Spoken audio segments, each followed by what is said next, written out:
Здесь роботы и современнейшая техника соседствуют с многовековыми традициями. Бетонные джунгли бок о бок с удивительными парками. Это Япония, страна-парадокс.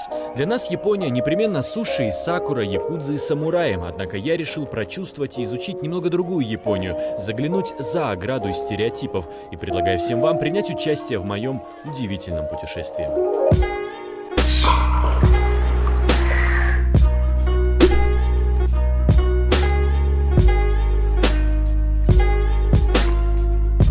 Зазывало, конечно, здесь доставляют. Здесь у нас вот такой вот прекрасный осьминог. Побуду немного обзорщиком. Вот у меня в руках новый iPhone 11. Красавец Nissan, Concept Car, Sport Car. Еще много Car. Танцуют все!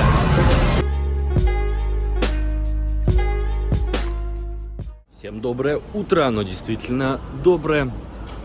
Япония уже проснулась, цветет и пахнет, куда-то торопится, куда-то едет. Я никуда не тороплюсь. В Москве, сколько сейчас в Москве? В Москве где-то 3-4 часа ночи. Вот они, слава богу, никаких перепадов из-за такого разницы во времени нету. Ни в моем настроении, ни в состоянии здоровья. Это значит, что мы идем гулять. Никакого плана нету, и я уже который раз ловлю себя на мысли, что ну его нафиг всякие планы, ставить галочки, вот ты вот эти места посетил и так далее. Главное насладиться и проникнуться тем местом, куда ты съездил. Поэтому сейчас я, для начала съезжу в центр, посмотрю Императорский дворец, посмотрю сад, а там дальше как пойдет. Ну и, конечно, покушаем, посмотрим, поедим, точнее. Кушают дети маленькие. Поедим, значит, и, наверное, в магазинчики заглянем вообще, чем живут, быть-то какое у токийцев.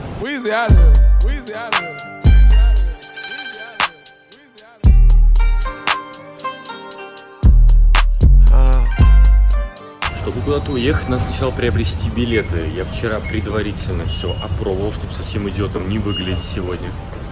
Вот сзади находится автомат, в автоматы принимают только кэш. И я сейчас покажу, как можно приобрести билет. Мне надо всего 2 остановки проехать. Так, что мы делаем? Для начала ищем более-менее узнаваемый язык. Какой? Так, испанский, французский, давайте английский. Так. Есть выбор по названию станции. Нажимаете, какая вам нужна станция. Мне нужна станция с незамысловатым названием Токио. Какая еще может быть станция? И вот он мне показывает 170 йен, то есть на наши деньги 90 рублей. Да, здесь транспорт не дешевый, но другого варианта нет. Все, дачу выдал, чек выдал. Погнали. Вот такой вот незамысловатый чек.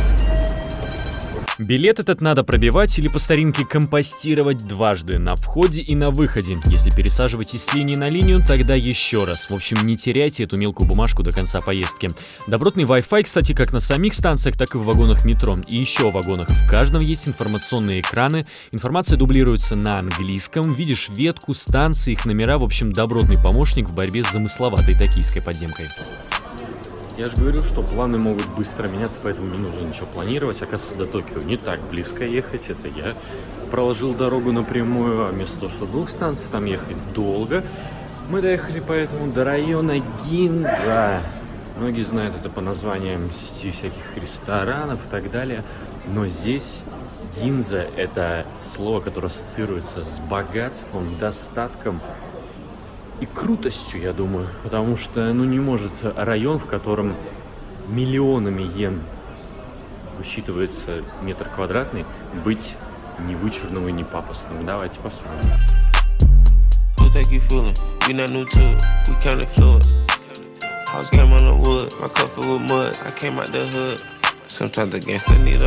Гинза похож на Сибуя, но только более дорогой, помпезный, трулухари, в общем. Само название района все, в принципе, объясняет. Гинза значит монета. Здесь с 17 века их чеканили. Теперь тут тоже делают деньги, но только немного в другом смысле. Японские магазины, дорогие бутики и рестораны, роскошь на продажу. Я в целом вчера за целый день это отметил не раз, но сейчас в районе Гинзы тем более отмечаю. Японцы, конечно, умеют одеваться, очень стильные товарищи. А мужчины любят больше костюмы, легкие брюки, ботинки, девушки платья. Очень много брючных костюмов, все под зонтиками. Вроде не сказать, что как-то вычурное, что-то необычное, но очень запоминающийся. У каждой образ выверен. И японки сами по себе, на мой взгляд, не особо красивые, но вот одеваются они, кажется, со вкусом.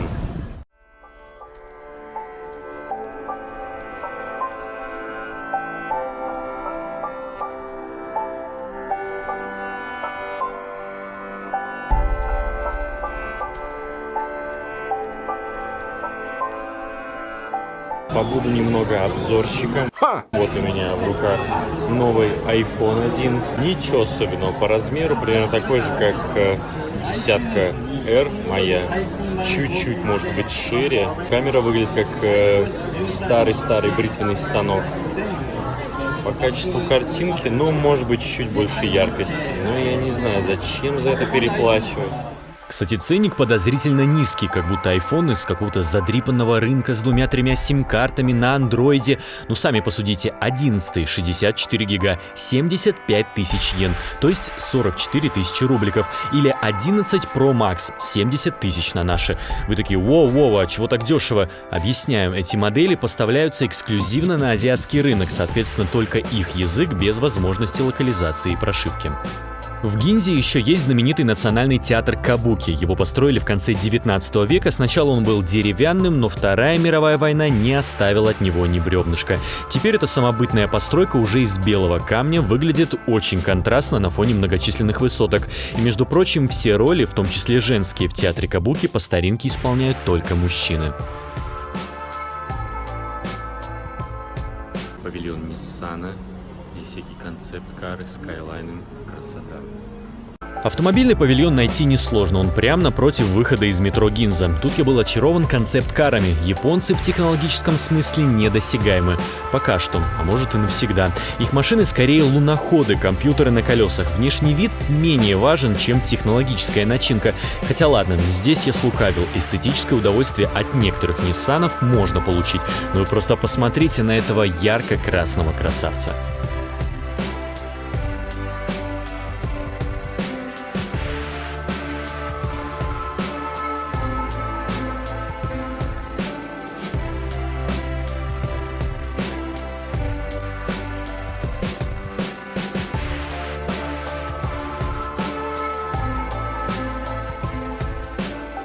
Сзади меня красавец Nissan, концепт-кар, спорт-кар, еще много кар-кар.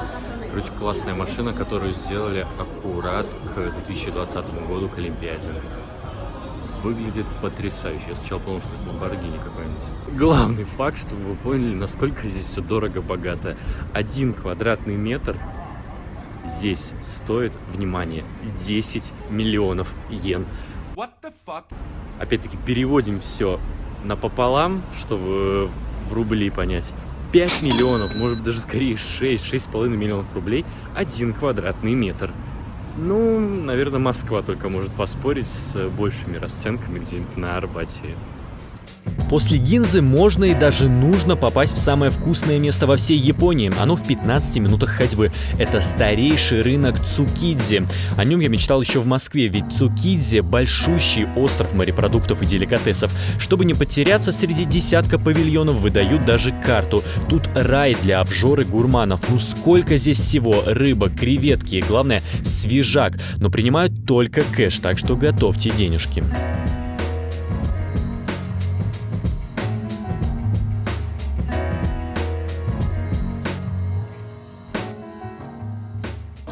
Рыба, овощи, соленья, варенье, чего здесь только нет. Но самое главное, нету супер неприятного запаха. Я, конечно, сказал, что твердый такой запах рыбы, но это достаточно свежий запах. Здесь бывает только первой свежести, больше никакой. Это мы привыкли к первой, второй не первой свежести. А тут только первая, только выловили и сразу же продают и готовят. Сейчас узнаем, приготовят ли нам что-нибудь вкусное. А знаете, что еще хорошо в рынках? То, что все можно попробовать.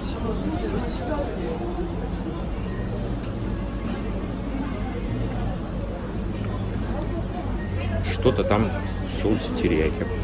Вкусно. А главное, я уже наелся, в принципе. Снеки, рыбка, халявы в Цукидзе предостаточно. Пробнички практически на каждом шагу. Но все пряное, острое, соленое и очень хочется пить. А вот вода, напитки не дешевые. Хитрые японцы. Да и столько всяких ароматов не дают даже на минуту покоя. Снеками не обойдешься. Желудок просит и это, и это. Ну и разве я могу ему отказать?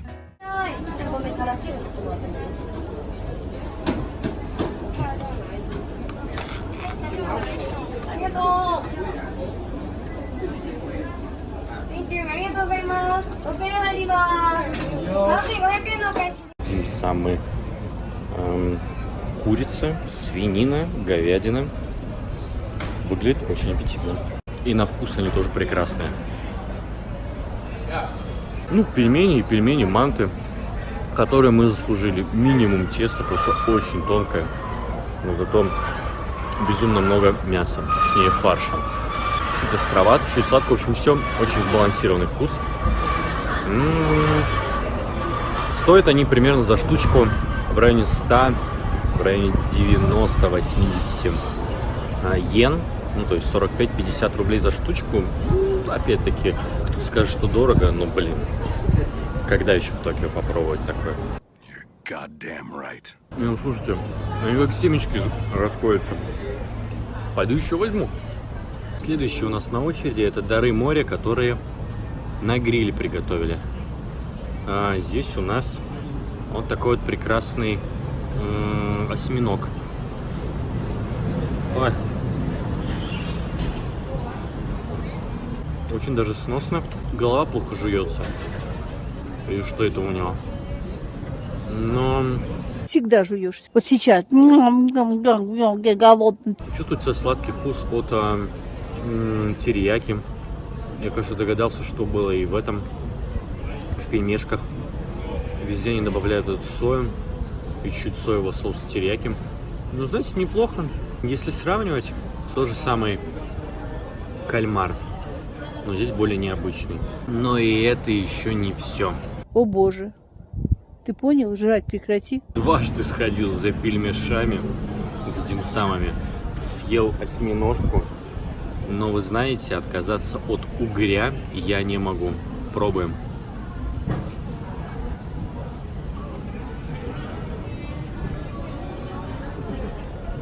Нежнейшее мясо. Очень вкусное. Снова сладкий вкус от терияки соуса. Ну, вот это мне больше нравится, чем осьминог. Рыба нежнейшая, очень нежная, мягкая. Не дешевое удовольствие, даже не буду говорить ценник. Ой, да ладно, ничего. Ладно, скажу. 200 рублей за такую шпажку. Но можем себе позволить. А сколько зазывал здесь, что они говорят, я так и не понял, но колорит свой добавляют.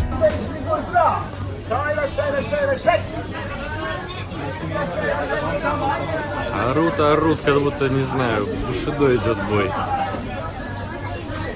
Ну что, надо же зарабатывать, надо работать. Плюс еще все парится, жарится в 25-30 градусов, это особо весело ощущать. Сумасшедший дом, настоящий базар-вокзал, туристов очень много.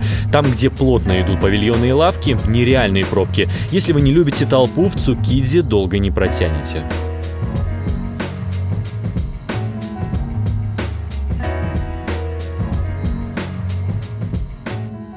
Время отдохнуть опять от всех этих впечатлений, переварить еду спокойненько в парке. Теперь приехал в парк Хамарикю, он не так далеко от района Гинза, и вновь не бесплатный. 300 йен стоит для тех, кому от 13 до 64 лет. Пенсионеры 150. Ну, что поделать, здесь все такие парки. Парк на берегу Токийского залива, в окружении небоскребов. Ощущаешь оглушительную тишину в самом сердце многомиллионного мегаполиса, где вечно спешат, трудятся. И такое соседство высоток и зеленых насаждений, пожалуй, главная отличительная черта Хамарикю и того же Рикугуэн, который я посетил днем ранее. Хамарикю занимает площадь в 250 тысяч квадратов. В 17 веке такой цветущий оазис принадлежал очень знатному сёгуну, грубо говоря, феодалу или князю. Он устроил несколько усадеб, если объяснять по-русски, а также чайные домики для задушевных бесед, а может быть и не только. Замечательный чайный домик, увы, новодел, потому что во время Второй мировой войны здесь ничего не осталось. Но зная, как скрупулезно и тщательно подходят ко многим вещам японцы, и я посмотрел видео, которое внутри показывали о реконструкции, здесь все сделали именно так, как было в 19 и в 18 веке. Так что, в принципе, можно представить, как сёгуны и гейши, или не гейши сидели и пили здесь чай. А еще Хамарикю — шикарное место для фотографий. Японцы будто специально так все расположили. Сосны, деревянные ограждения, каменные фонари. Да блин, даже обычные булыжники рядом с заводью и зеленью выглядят как на картинке.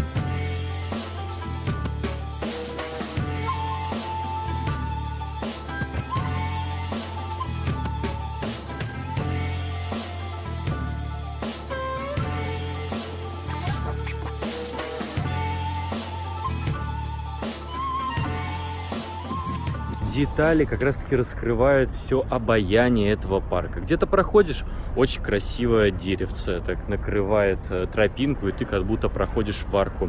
Где-то пагода необычная, где-то светильник каменный, ты понимаешь, что ему туева куча лет. Необычно.